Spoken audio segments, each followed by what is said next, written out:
Donc le titre, état d'équilibre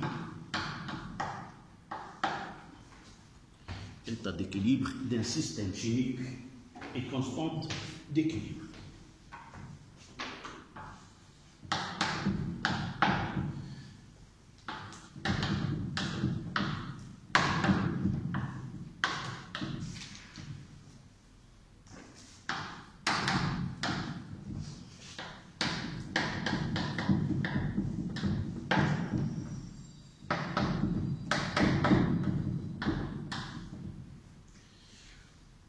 Constante d'équilibre.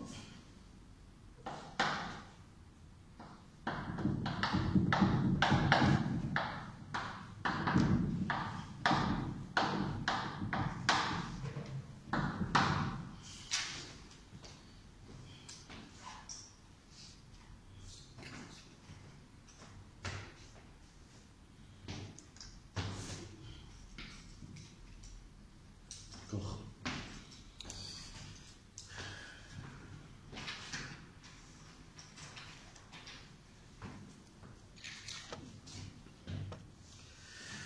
Donc, on s'est arrêté en chimie. On est abouti à quoi?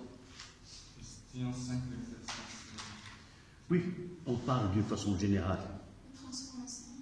Transformation limitée.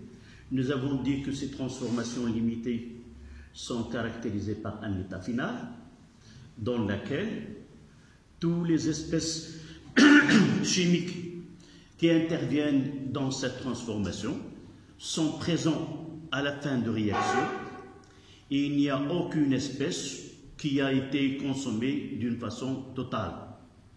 Donc, cet état final-là, nous avons donné une explication pourquoi cette réaction d'abord atteint cette finale qui est différente à celle de la réaction totale et nous allons voir cet état final que nous avons déjà nommé par un état d'équilibre. Qu'est-ce que c'est cet état d'équilibre? Comment peut-on évaluer cet équilibre-là par une constante qu'on va l'utiliser par la suite? Donc, l'explication que nous avons donnée microscopique de cet équilibre chimique, ces réactions qui se font dans les deux sens. Tant que les réactifs deviennent des produits, les produits aussi deviennent des réactifs. Oui, ça, de façon, si vous voulez, comme un bilan, mais à l'échelle microscopique, à l'intérieur de la solution. Quelle est cette théorie qui nous a aidé? Le nombre de chocs. Donc, il y a des chocs qui se produisent entre les espèces chimiques, entre les réactifs qui mènent vers les produits. Et ces chocs sont des chocs efficaces. Il y en a qui ne sont pas, qui sont inefficaces. Pour expliquer le retour, le sens inverse, c'est que même les produits réalisent des chocs qui sont efficaces et redonnent de nouveau les réactifs. Oui, la base est balfique. Et donnent les réactifs. Donc on peut parler de deux réactions simultanées, l'une dans le sens direct et l'autre dans le sens inverse. Et la fin, si vous voulez, la fin de si vous voulez, cette réaction qui se produit entre les quatre espèces finit par adopter un état qu'on appelle un état d'équilibre, où les chocs efficaces entre les réactifs sont les mêmes, le même nombre on aura de l'autre côté entre les produits, ce qui donne une déconcentration constante pour les espèces qui interviennent dans cette transformation.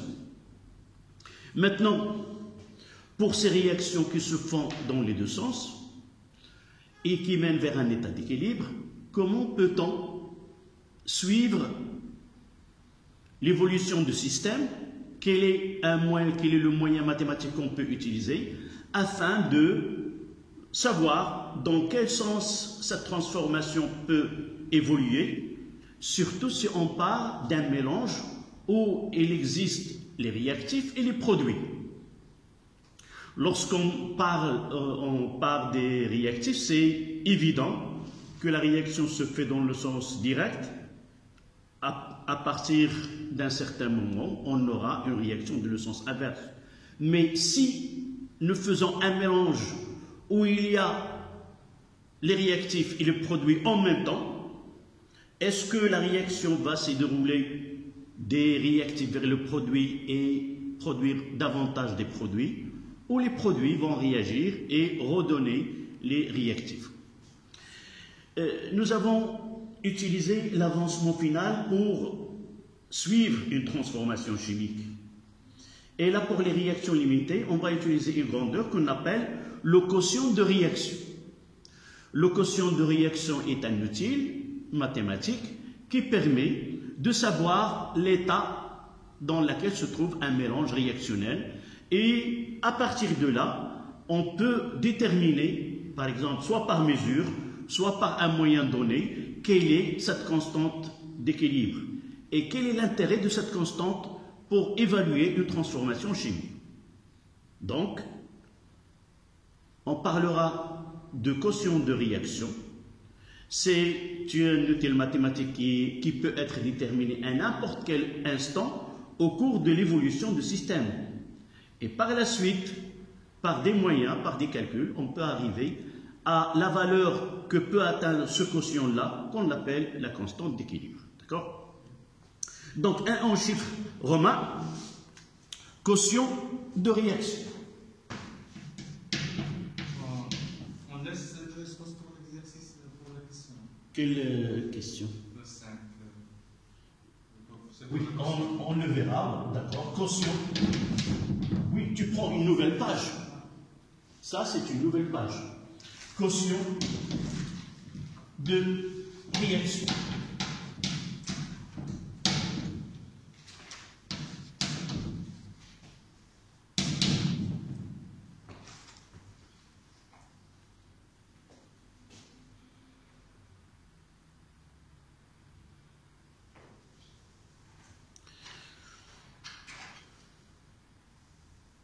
بالعربية خارج التفاعل.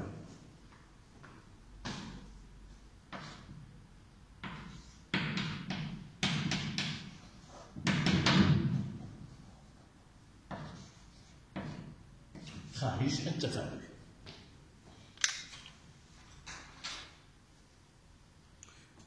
Définition.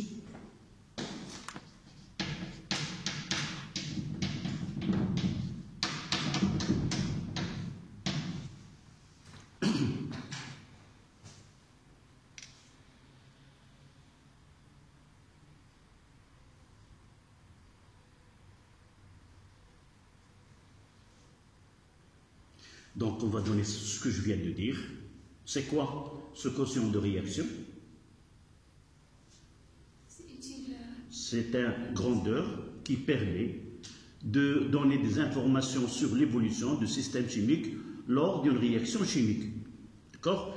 Et on va voir par la suite que ce quotient de réaction qui est lié à un équilibre, on parlera qu'on va essayer de le généraliser pour toutes les transformations chimiques. D'accord? Donc vous écrivez le quotient de réaction, le quotient de réaction,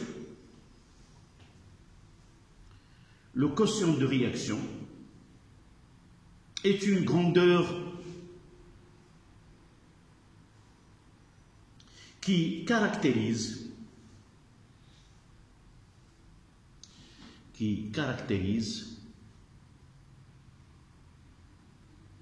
le système chimique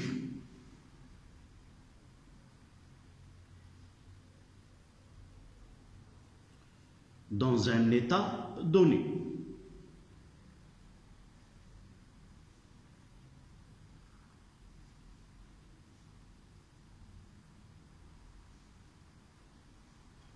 Point. Sa valeur au cours de la réaction,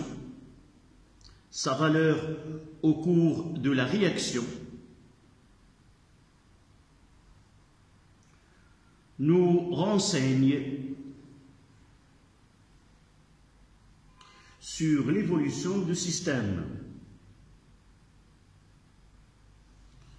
nous renseigne sur l'évolution de systèmes considérés.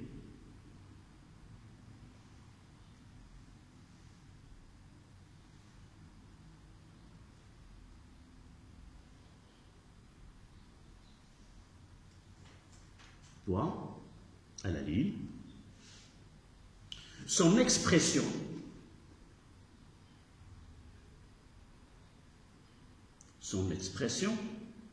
dépend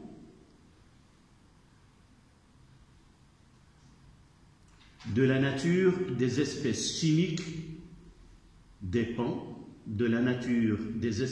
chimiques, mises en jeu.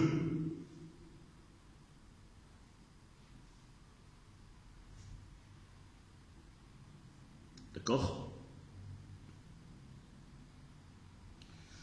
إلا بغينا نعطيو هذا التعريف بالعربية، خارج التفاعل هو مقدار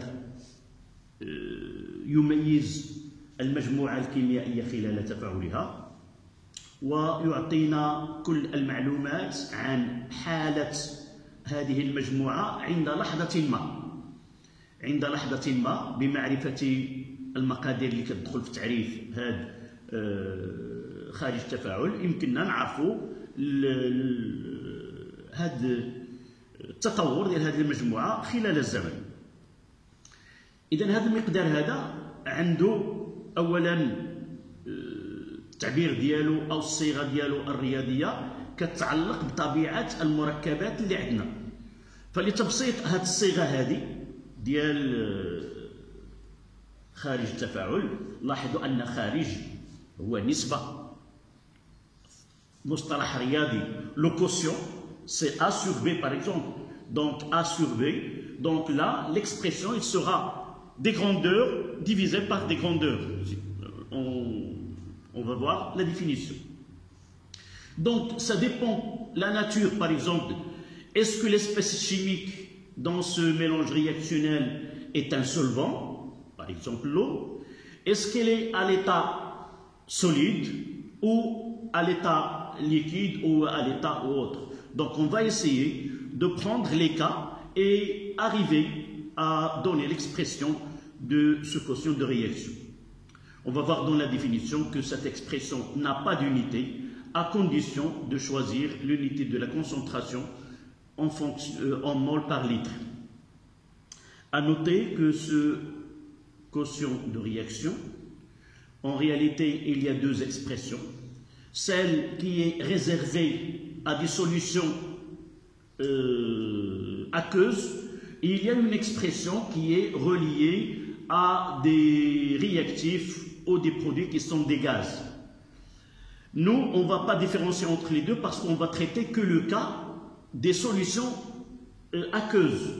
Et on parle de la constante Kc, c'est-à-dire relative à la concentration.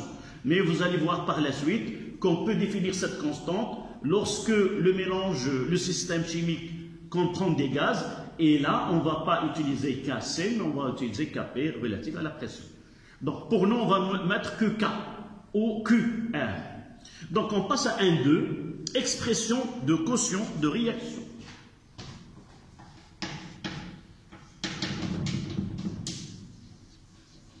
Expression de QR.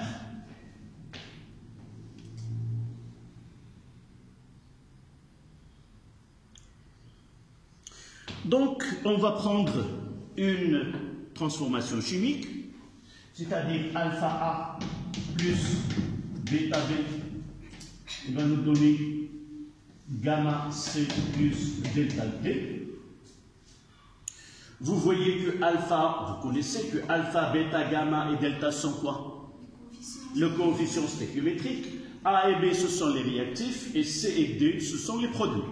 D'accord? Donc, on définit, c'est pas la peine de l'écrire, on définit le quotient de réaction comme étant la concentration de C à la puissance gamma fois la concentration de D à la puissance delta, le taux à un instant donné, sur la concentration de B à la concentration bêta fois la concentration de A à la puissance alpha.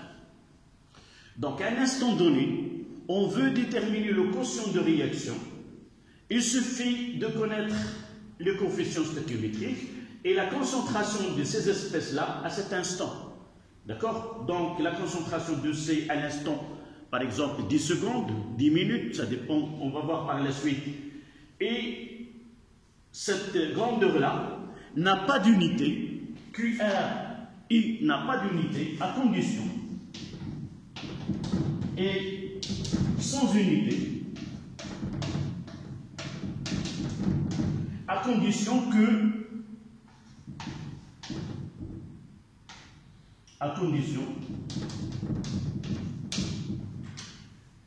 que les concentrations XI s'expriment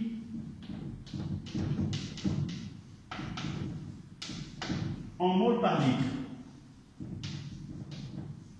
En mol litre moins. D'accord? Donc vous prenez la définition.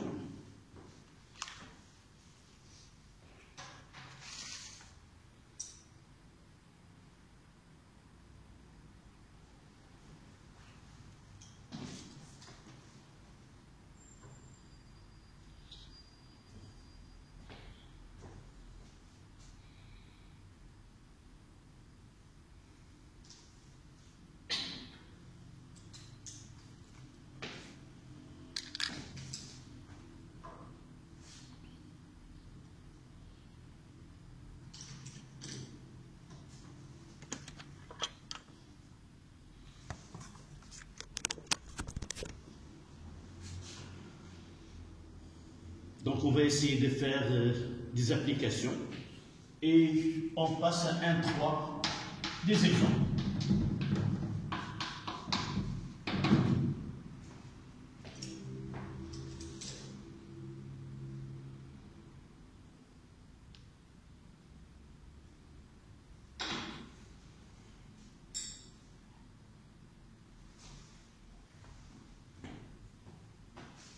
On commence par l'exemple 1, celui-ci.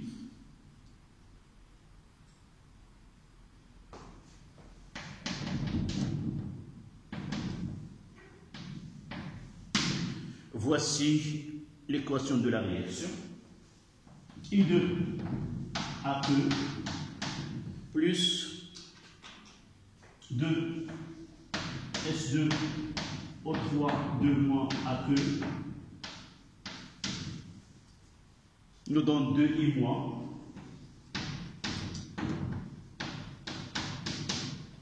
plus S4 O6 2 moins A2.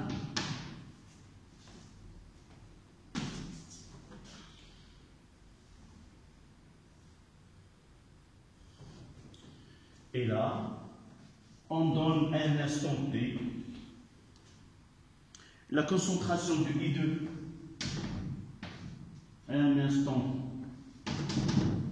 instant TI, c'est 10 moins 3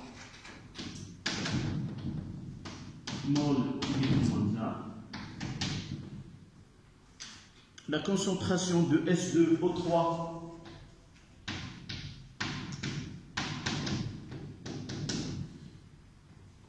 c'est 5, c'est 2 10 moins 3. Là, ce sont données. On suppose qu'à un instant donné, nous avons la composition de mélange réactionnel et de cette manière-là. La concentration des ions I-,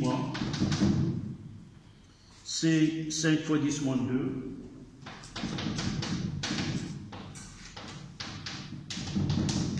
Et finalement, la concentration de S4 O6 2 moins, c'est 2 10 moins 4.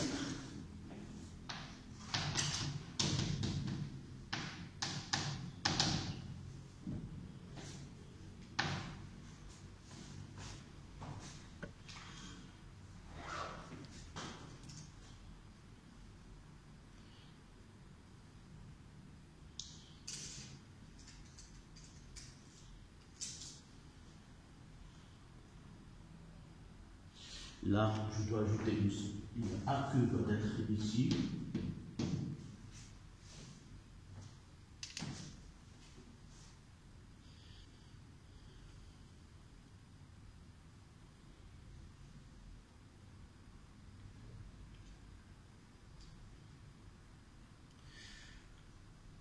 Donc, on doit essayer de faire une petite constatation sur les espèces chimiques qui interviennent dans cette transformation chimique. Et on doit savoir à l'avance s'il existe deux types des espèces chimiques dans l'équation de la réaction. D'abord, dans ce cas-là, on ne trouve que des espèces en solution. Il n'y a pas l'eau qui joue le rôle de solvant. Et il n'y a pas une espèce qui est à l'état solide. Donc, lorsqu'il n'y a ni un corps solide, ni un corps à l'état solide, ou la présence de l'eau dans l'équation, dans ce cas-là, l'eau dans l'équation autant que solvant, on écrit cette écriture de façon automatique. On applique cette relation telle qu'elle a été donnée dans la définition. C'est-à-dire que R, dans ce cas-là, à l'instant T est égal à quoi? La concentration de I- à la puissance 2 fois la concentration de S4 O6 2- à la puissance 1 divisé par la concentration de I2 à la puissance 1, c'est pas la peine de l'écrire, voilà la concentration de S2O3 2- à la puissance 2. Donc on fait intervenir les espèces écrites dans l'équation lorsqu'on est sûr qu'aucune de ces espèces, ni à l'état solide, ni de l'eau qui est un solvant. On va voir par la suite, on peut trouver l'eau, mais ne joue pas le rôle de solvant, et dans ce cas-là, on doit le faire intervenir. Comment connaître l'eau dans l'équation est un solvant? Comment? De là, oui, je peux connaître, de là que l'eau est un solvant.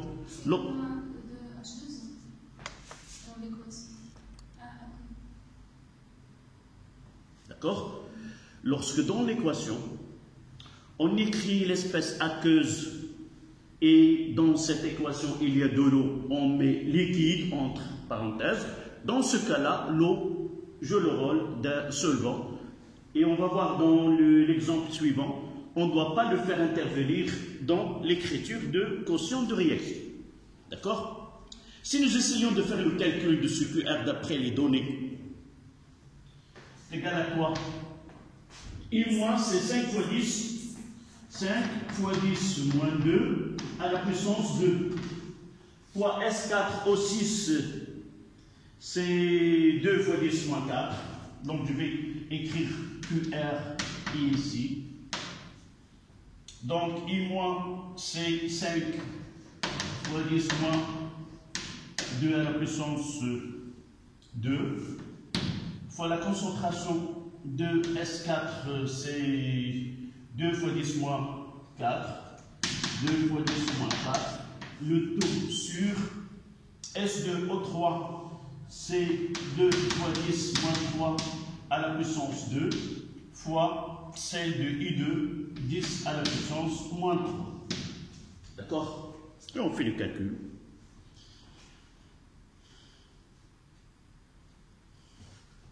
Combien?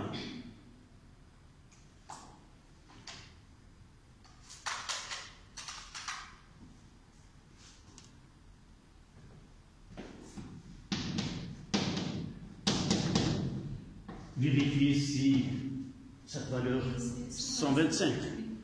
Donc QRI est égal à 125.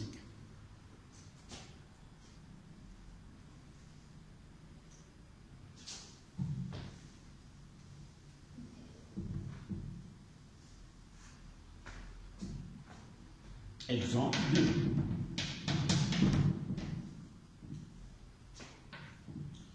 Et on va mettre intervention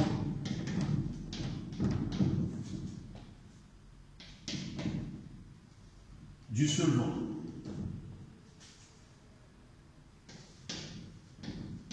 Et pour nous, c'est l'eau.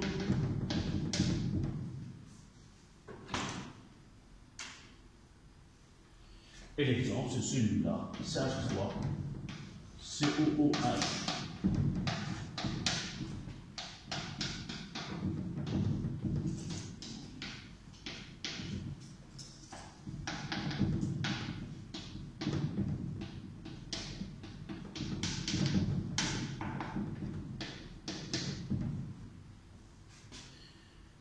C'est la réaction entre l'acide éthanoïque et l'eau.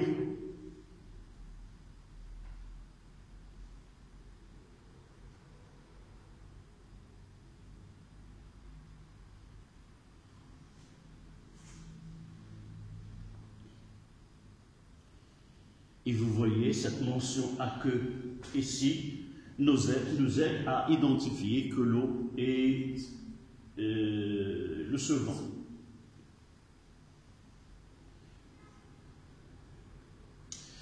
Donc, lorsque l'eau intervient comme solvant, H2O intervient comme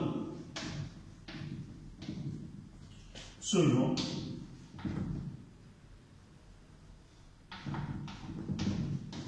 Dans ce cas-là, on donne à la concentration de l'eau est égale à 1.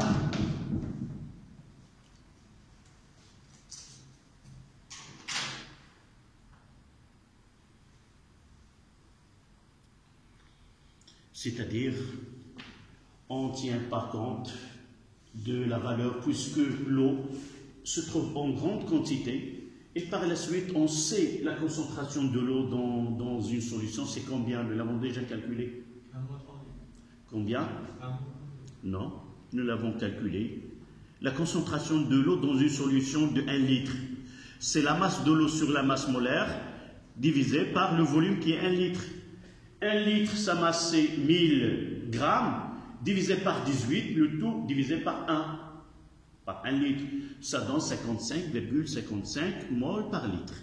D'accord? Donc il est constant, ce n'est pas la peine d'introduire cette valeur-là à une constante, celle-là c'est déjà une constante. Donc il vaut mieux de la laisser sans l'introduire dans l'expression de Q. D'accord? Donnez-moi donc cette expression de Q. Donc là, QRI est égal. C'est très bien. Concentration de CH3 COO- fois la concentration de H3 plus divisé par la concentration de l'acide CH3 COOH.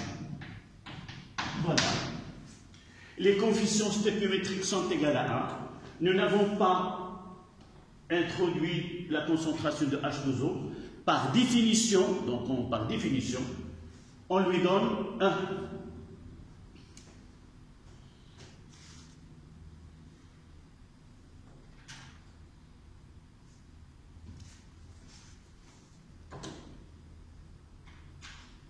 L'exemple 1 et l'exemple 2 sont des mélanges qu'on appelle homogènes. هي عبارة عن محاليل متجانسة. ماذا نعني بمحاليل متجانسة؟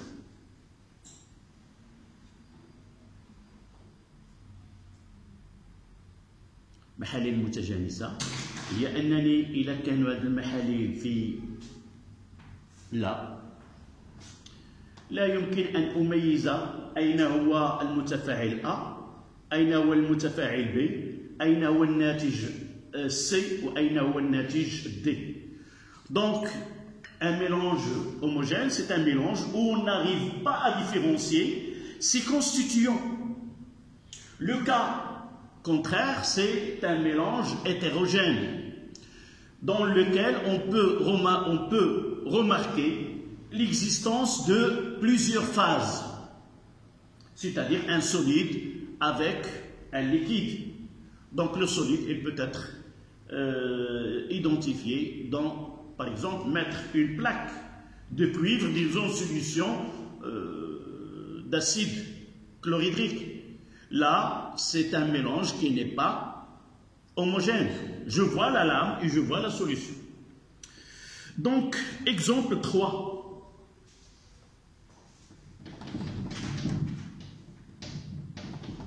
Mélange hétérogène.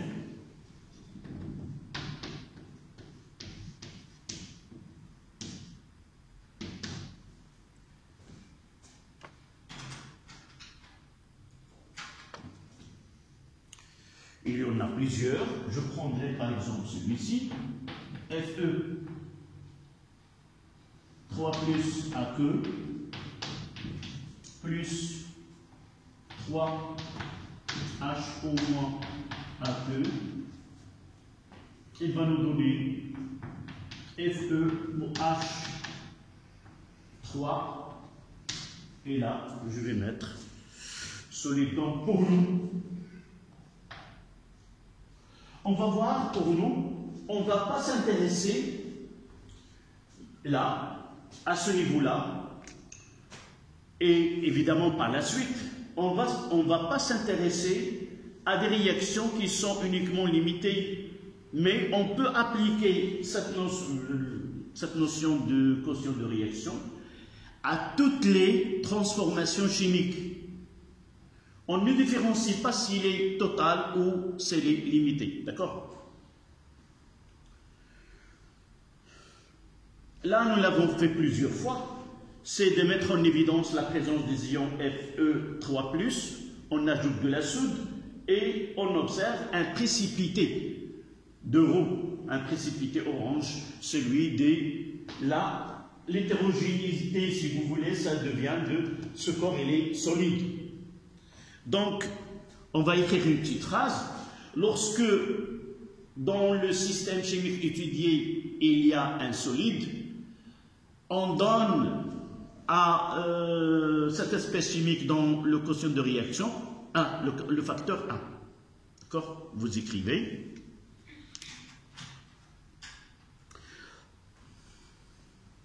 Par convention,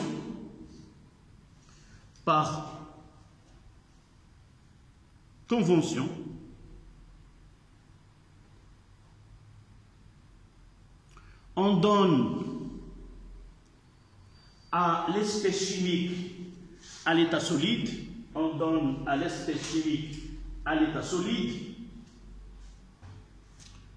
la valeur 1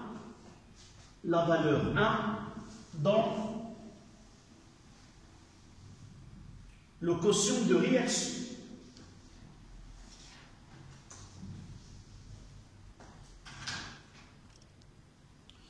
Et là, donnez-moi cette expression, QRI.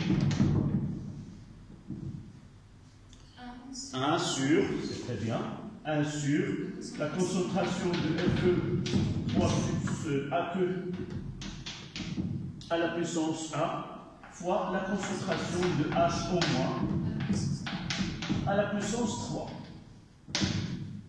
Voilà.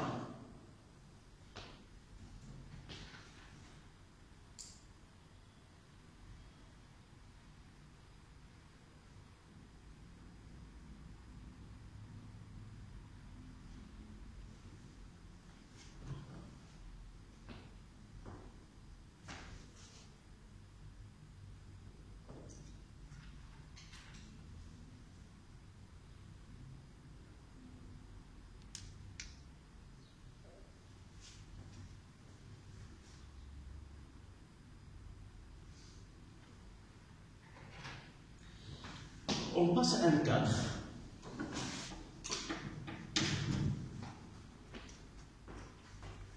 Propriété de QR.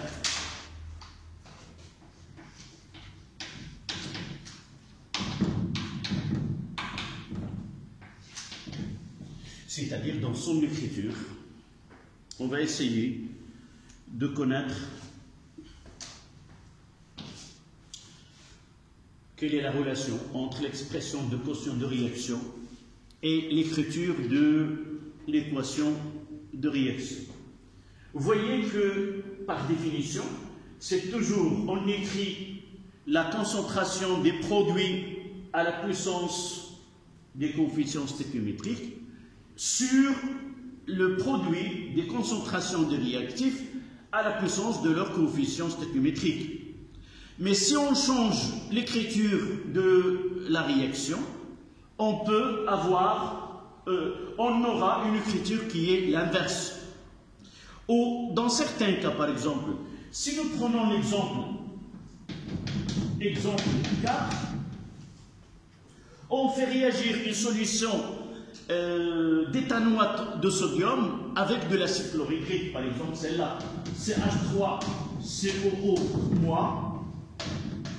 plus H3O+, il va nous donner CH3COOH plus de l'eau. D'accord? On peut faire réagir l'acide éthanoïque avec l'eau, c'est celle que nous avons pris comme exemple 2. Et vous avez devant vous le quotient de réaction relatif à cette réaction chimique. Comme nous avons dans le laboratoire une espèce chimique qui est l'éthanoate de sodium, on peut faire réagir l'éthanoate de sodium avec l'acide chlorhydrique. Et vous voyez là que les espèces actives qui est l'ion éthanoate avec H3O+, il nous donne l'acide et l'acide éthanoïque et l'eau. Et vous voyez cette écriture-là, elle est l'inverse de celle que nous avons utilisée dans l'exemple 1. Et si nous essayons d'écrire dans ce cas-là Q', R est égal, c'est quoi? Par définition, c'est la concentration de CH3COOH fois la concentration de H2O qui est égale à 1, le tout sur la concentration de CH3COO- fois la concentration de H3O+. Monsieur, on écrit ça dans la propriété de QR. Oui, d'abord on écrit le titre qui est propriété de QR.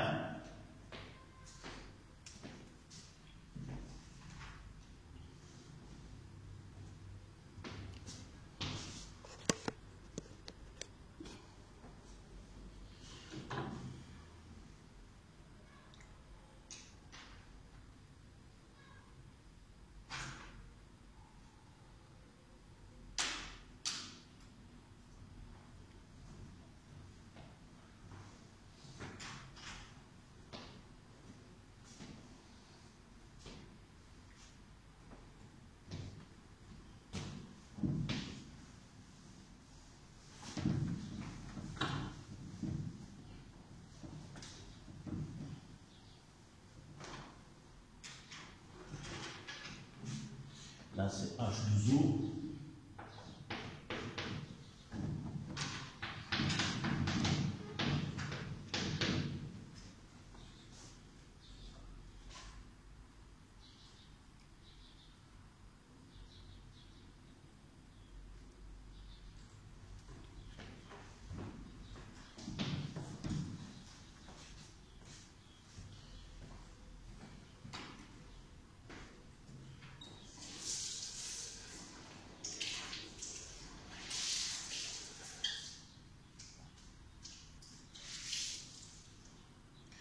Donc, quelle est la phrase qu'on va écrire?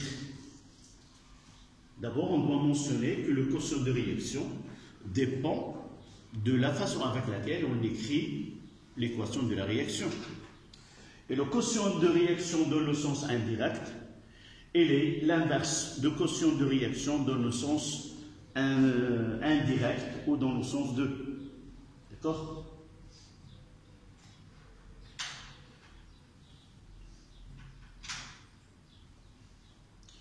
Donc, à la ligne, vous allez écrire l'expression de quotient de réaction, l'expression de quotient de réaction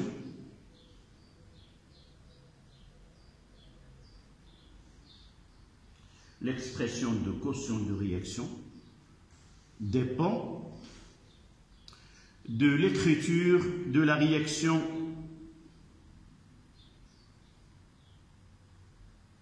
chimique.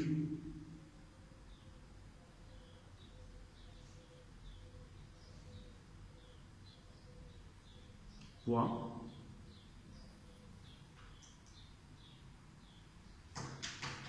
Les quotients de réaction,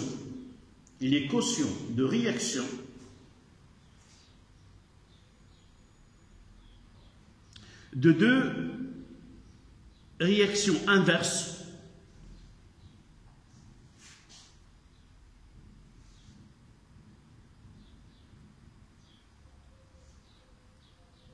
sont inverses l'un à l'autre,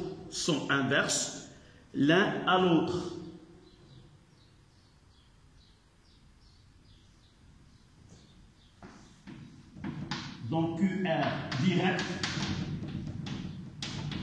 est égal à 1 sur QR indirect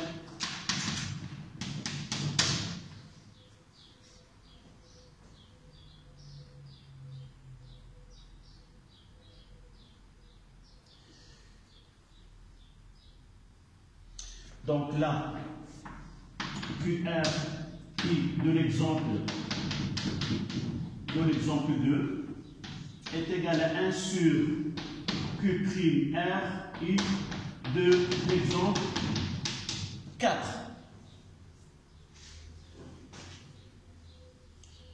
Donc le quotient de réaction de l'exemple 2, c'est l'inverse de quotient de réaction de l'exemple 4.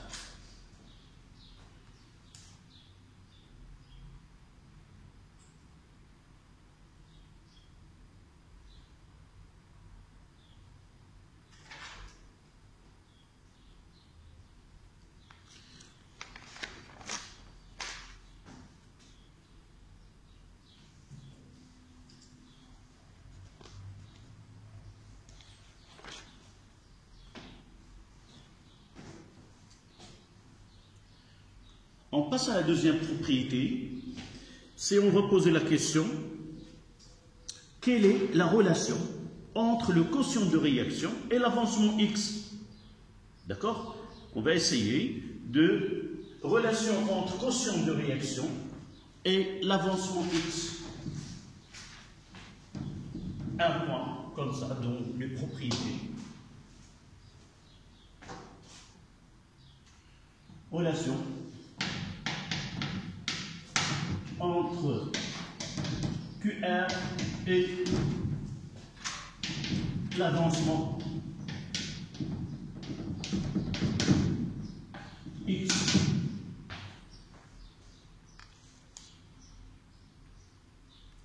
On va traiter cette propriété par un exercice d'application, à l'aide d'un exercice. D'accord?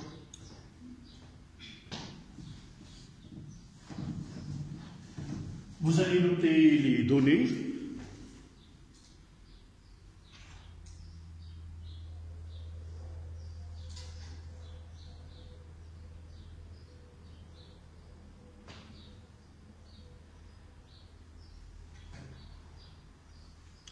Une solution aqueuse